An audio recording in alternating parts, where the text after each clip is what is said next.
Fala galera que acompanha o canal Tudo sobre Química. Eu sou o professor Luiz Cícero e hoje vamos trazer mais uma aula muito importante para você que está estudando para o vestibular do ITA e do IME. O tema de hoje é reações inorgânicas, né? Eu já gravei umas 2, 3 aulas deste tema.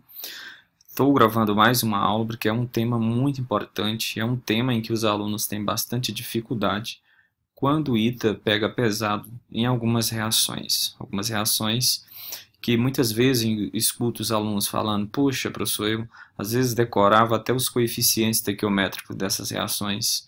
E aí eu vou te ensinar aqui como escrever algumas reações difíceis, né, por etapas, desde que você tenha um conhecimento prévio de algumas coisas, tá bom? Como, por exemplo, agente oxidante, agente redutor, algumas decomposições, que aí facilita bastante.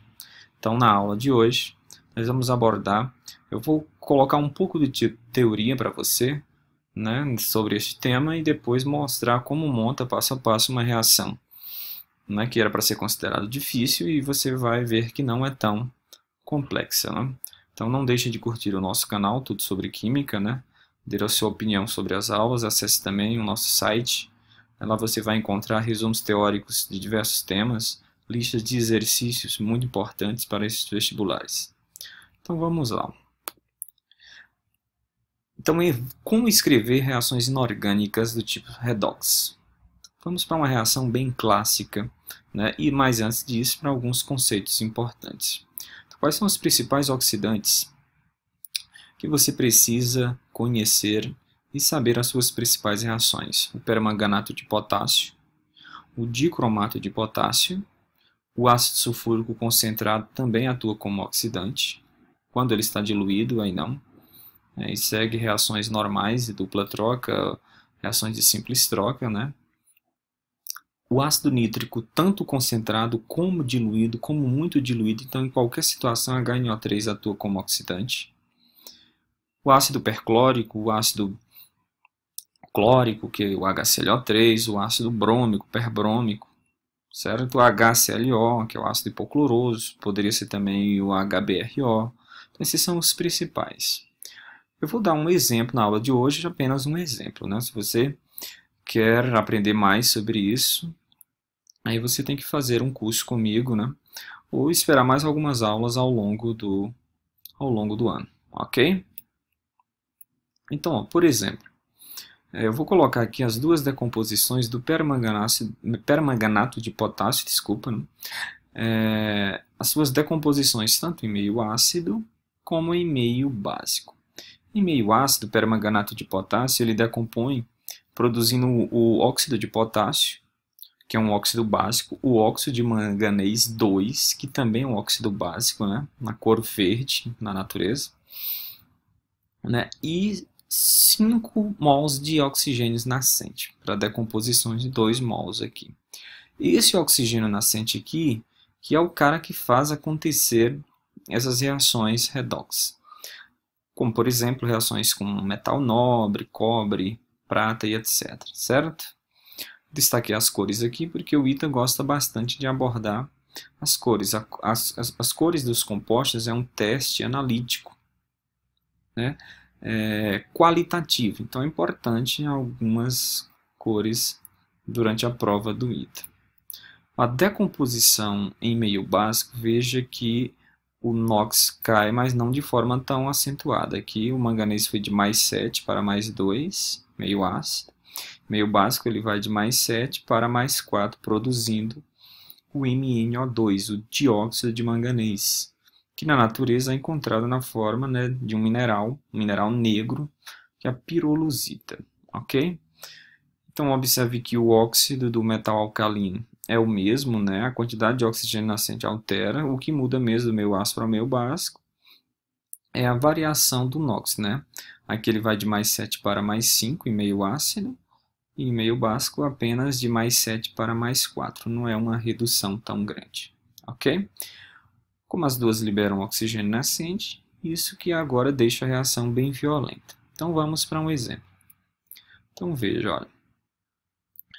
Vamos pegar aqui o permanganato de potássio com o sulfato de ferro 2 e ácido sulfúrico. Bom, o ácido sulfúrico, eu citei ele lá atrás como um ácido oxidante.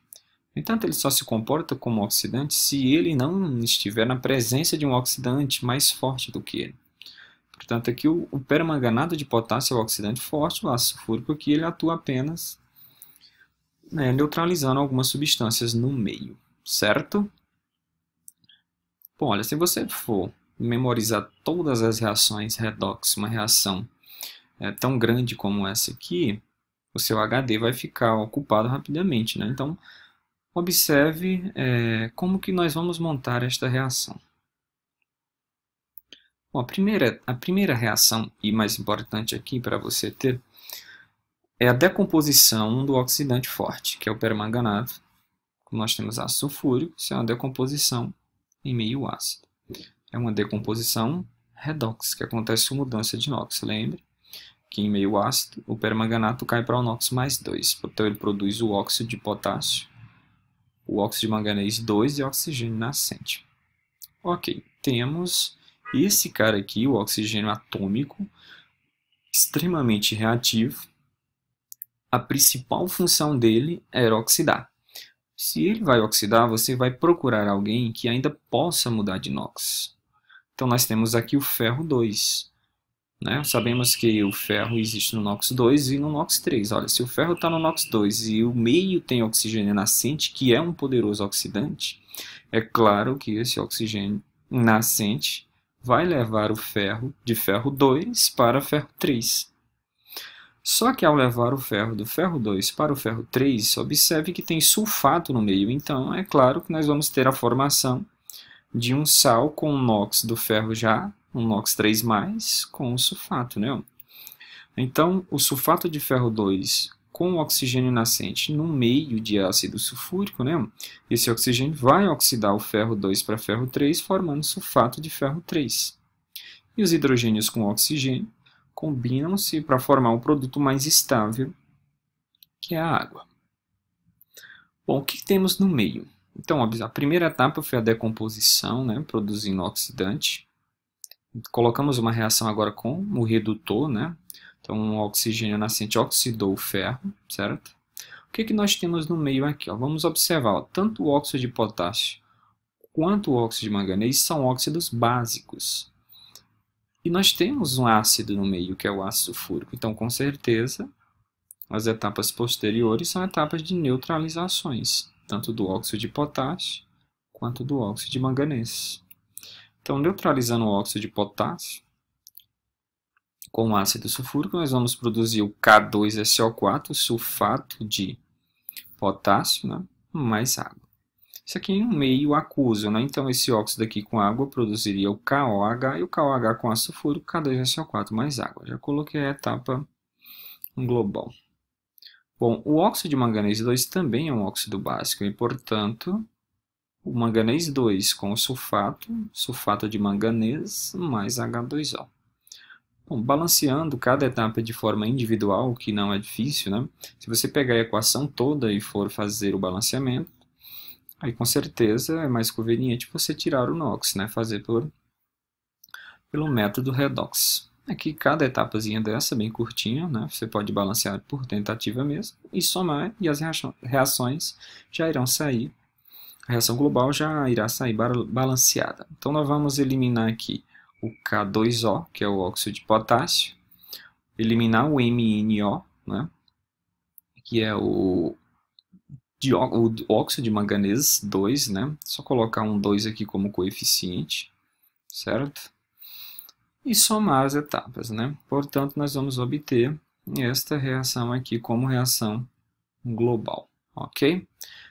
Então, se você for montar de início esse tipo de reação aqui, sem nenhum argumento teórico, sem nenhum conhecimento prévio das decomposições, das reações com os redutores, com as neutralizações, vai ficar bastante complicado. Você vai ter que ficar decorando bastante reações, né? Então, se você tem em mente as etapas, né, o que pode acontecer com o oxidante meio ácido, meio básico, quem pode mudar de NOx, quem que pode ser neutralizado, aí fica uma reação bem mais simples.